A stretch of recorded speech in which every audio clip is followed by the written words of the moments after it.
Ooh, this is a doozy. We've got a real doozy on our hands today, everybody. A real commotion. A real to-do. We should bring back to-do. People used to say, oh, this is a real to-do we've got here. I don't know why they stopped. I also don't know what that means. But that is not what today's video is about. You may have already caught wind of this. I am not known for being timely when news is concerned. I have a job, okay? And also I just like to wait until like all of the information is available before covering something. And we've got information and it is spicy. In case you missed it, the Star Wars Battlefront Classic Collection came out and is very bad. Always hurts extra hard when it's something that a lot of people were excited about or have a lot of nostalgia for. So you remember it, like even if there were problems with it, you remember it as like the best thing that you've ever experienced in your life. And then you get a remaster that's just, it's just not great. And the dopamine just plummets straight into depression. So the original Battlefront came out in 2004, and if you aren't familiar, it is a Star Wars first or third person shooter series. Pretty standard stuff. Players choose different Star Wars characters from opposing sides across varying years of the Star Wars universe and fight. So the issues with the Star Wars Battlefront collection, again, I think people were very excited about, myself included, are pretty glaring. I feel like this tweet sums it up pretty well. This is from Sabaku on Twitter. It says 10,000 people playing on launch night, only has 3 servers that have 64 slots for a total of 200 players. Multiplayer doesn't work otherwise. It has a price tag of 35 USD. And as they pointed out here, has almost beaten Overwatch 2 in the most negative reviews on Steam. Yeah, it hits so hard when it's a game that a lot of people were really, really excited about. What on earth? But if we look at some of these overwhelmingly negative reviews, this one says, bought the game specifically so I could see for myself how truly awful it is. Again, I have said in a video before, people do be doing this. It said, don't buy this. It's not just the netcode that is broken, but various aspects of the original games are also missing, broken, or corrupt. Missing sound effects, misaligned, or missing textures. Entire cutscenes being omitted from the campaign mode. It's bad enough you can't play multiplayer without seeing all the enemies floating around and phasing through your shots, but even the campaign is just worse way to experience the games. Do yourself a favor and go buy the original games. They're still on Steam, cheaper, take up less space, and you can install mods to make them even more fun. And this especially comes right after Dark Forces, which also just came out, Star Wars Dark Forces. This remaster came out last month and is very, very, very good with beautiful cutscenes. The upgrades to this are incredible. The cutscenes like completely redone art as they're showing here. Like this is such a good remaster. In fact, I think that Night Dive Studios in general just have such a good reputation for this kind of quality. Like, I highly recommend going to play Dark Forces. And a huge shout out to Night Dive for making something of such high quality, again, right before this current controversy. But it gets spicier. This is the reason that I really wanted to make this video, and I will, trust me, I got points, okay? Other than just giving you the news. That's right, ladies and gentlemen. They used a modder's work without credit. I've never heard of this happening before.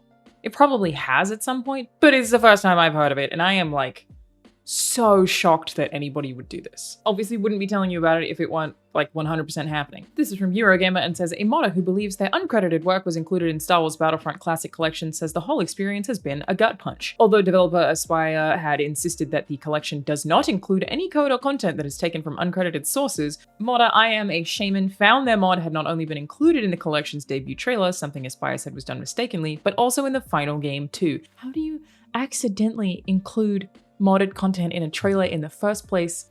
What a lie. There's no way that's possible. So basically back in 2021, this modder, I Am a Shaman, brought a DLC that was originally only available on the Xbox version of Battlefront 2 to the PC version. It requires reskinning 2 characters to look like Kit and Asajj, and they do have differences from the way those characters would actually be. And based on the trailer, which obviously has tells of these exact things, Kit fights like Mundi, and Asajj doesn't hold her unique link sabers. She instead wields 2 separate lightsabers, one in each hand, just like Alanah does in the original game, which is because that's the character model or animation that was used for this modder to put these characters in this game, basically. Does that make sense? I feel like I explained that really poorly. 2 characters are only on Xbox. A modder made it so those 2 characters are on PC by reskinning other characters so they still function like those other characters, but they look like... I don't know what else to say. And this is obviously extremely obvious. Apparently, if you update your game, that will change, but the fact that it was there at all is just so concerning to me. Now, Aspire has issued an update. They said, we'd like to thank the Battlefront community for their overwhelming support and feedback for the Star Wars Battlefront Classic Collection release. At launch, we experienced critical errors with our network infrastructure. The result was incredibly high-ping matchmaking errors, crashes, and servers not appearing in the browser. Since launch, we've been working to address these issues and increase network stability, and we will continue our efforts until our network infrastructure is stabilized to prevent further outages. Please continue to report bugs, errors, or unexpected behaviors to our support team via our request form. the Aspire team. And as literally always, I want to be the one voice on the internet that will say thank you to the support team. The reality of game development is always nobody wants to make a bad game. These people do not want to make a bad game. Nobody wants to do that. And while this isn't Aspire's first blunder, and obviously I'm not being particularly kind to them in this video, I do want to say the thing that I always say, which is even more prevalent right now, the problem is not actually with Aspire.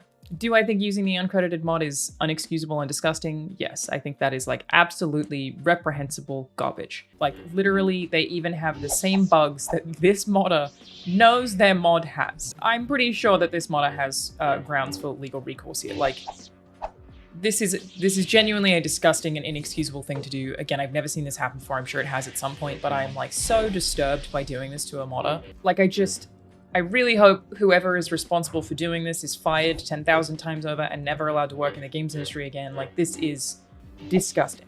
Modders copying other modders, not uncommon, usually okay. They're not selling anything, but when you're actually releasing it as an official packaged product that you are selling, oh my god. Now, Aspire have been around for a pretty long time, to be honest. They are an old game studio. They are 27 years old. And this is not their first recent blunder, though they have also made a ton of really good games. But here is the thing that I wanted to take the time to point out now that we've, covered the meat here. No game developer ever wants to release a bad game. This is a fact. There obviously can be individual devs who are lazy and don't care, but as a group, no, you care about releasing things people like. That matters to you, I promise. It's such a hard, low-paying job compared to other industries that utilize the same skills. Like, if you were just in it for money, you'd go work in software engineering, not in game development. I mean, it's technically a different kind of software engineering, but you know what I mean. Like, you just go do that anywhere else. I promise you game developers do this because they love video games. Which is, of course, not the case for publishers. I know I'm beating a dead horse and I say this all the time, but it is so important to reiterate and is so obvious in this particular case. Guess who was bought by Embracer Group in 2021?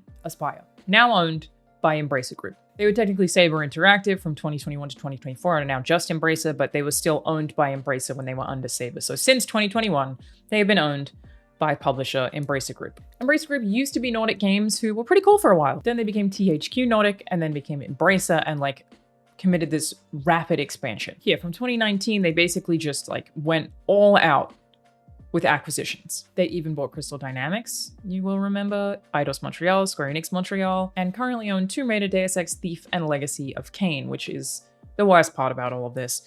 When Embracer's acquisitions first came out, I was actually pretty excited about it. I was like, well, at least somebody new is getting those IP and probably wants to make stuff with it. They're taking those IP, Deus Ex, Thief, Legacy of Kain, that haven't been touched in a minute, and because they're doing this clearly as a strategy to diversify their portfolio, they're publicly traded, so they have to answer for those acquisitions. We're probably going to get games using those IP, and frankly, we probably still are. But I was like, at least somebody's going to do something with it, and now I'm like, oh, it's Embracer Group?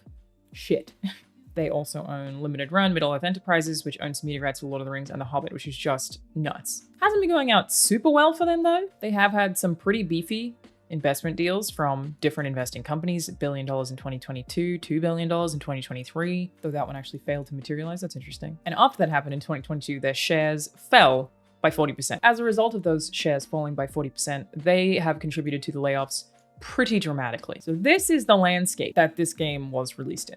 Again, I'm not trying to excuse what Aspire has done. This is just context that I want people to have. I'm in such a weird position on YouTube where I understand you want me to just yell at the dev team. I get that that would be easier for me and that would make me more money and get me more subscribers, and it's the easy thing to do. And I am genuinely disgusted by what they've done in terms of literally stealing mods. But I care a little more about informing you. What I'm saying here is this problem is bigger. It's not to say that Aspire didn't make something bad. It's to say that they made something bad under the conditions of Embracer, who, as it stands, in my opinion, are incapable of releasing anything good. By November last year, they laid off 904 employees, roughly 5% of their workforce. They canceled 15 projects. They did manage to reduce their debt from $2 billion to $1.5 billion, and are now apparently trying to finalize sales of Saber Interactive and Gearbox Entertainment, who they basically just purchased. Just an absolute mess of a company that went so hard, really banked on getting these $2 billion investments, One person pulled out and then the whole company falls apart. And Embracer does, again, unfortunately, own a lot of your favorite IP. And we're getting very inside baseball at this point, but I do think that as gamers, it's like important for you to know this stuff and pay more attention to this stuff than I think a lot of people do. The reality is that the games industry is like a very capitalism-focused business. Like that is the truth. And if you want to pay attention to things that are actually happening in games and understand these things, it is so much more about the stock market for any publicly traded company than it is about something as easy as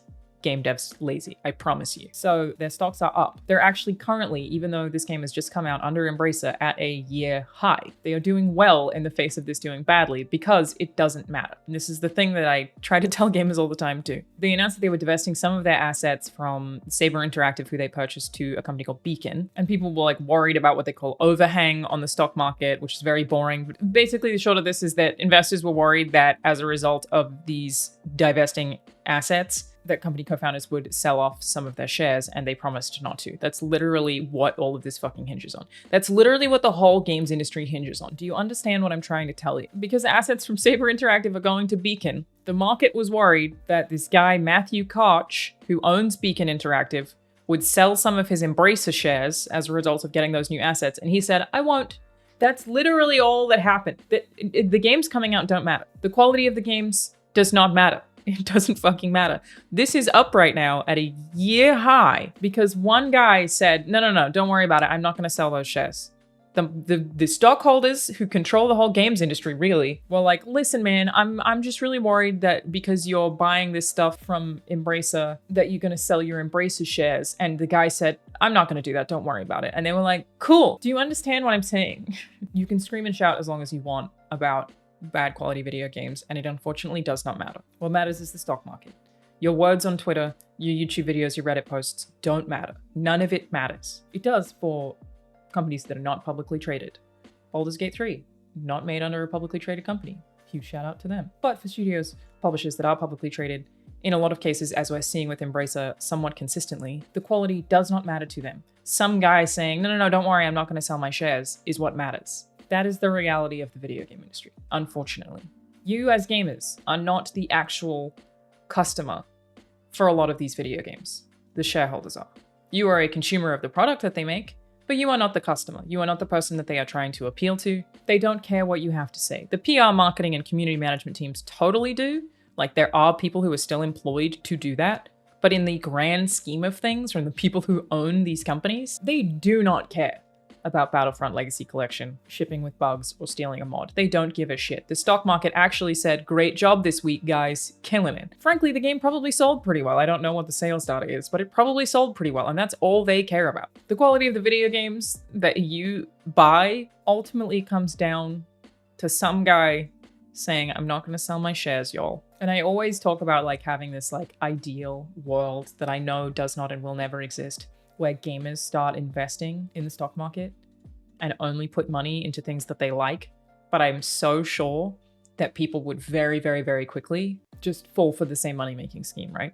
Like if you were to only invest in companies that you really, really like and you like the things that they are doing, I'm so sure that when you see the money meter go up and down on the stock market, that you'd be like, but I could be making money if I invested in Embracer Group right now. And you would fund the same shit. Like I think it would be so difficult for people to not be corrupted. And it is devastating. But ultimately we're at a point here where I would just watch with caution anything that Embracer in particular is releasing. I think it would have been functionally impossible in a lot of ways for Aspire to release something of good quality under Embracer. That is my stance. I think that stealing the mod thing was probably one dev, but I think that again, disgusting, inexcusable. I hope they get taken to court. Like, what a horrible thing to do to someone. But like, this is a company that still has around $1.3 billion worth of debt right now and still owns a lot of companies that you like with IPs that you like. It's pretty nuts. The mod situation is terrible and the stock market doesn't care, which means it doesn't matter that this happened and it doesn't matter that gamers are upset or that it has negative reviews on Steam. Literally irrelevant.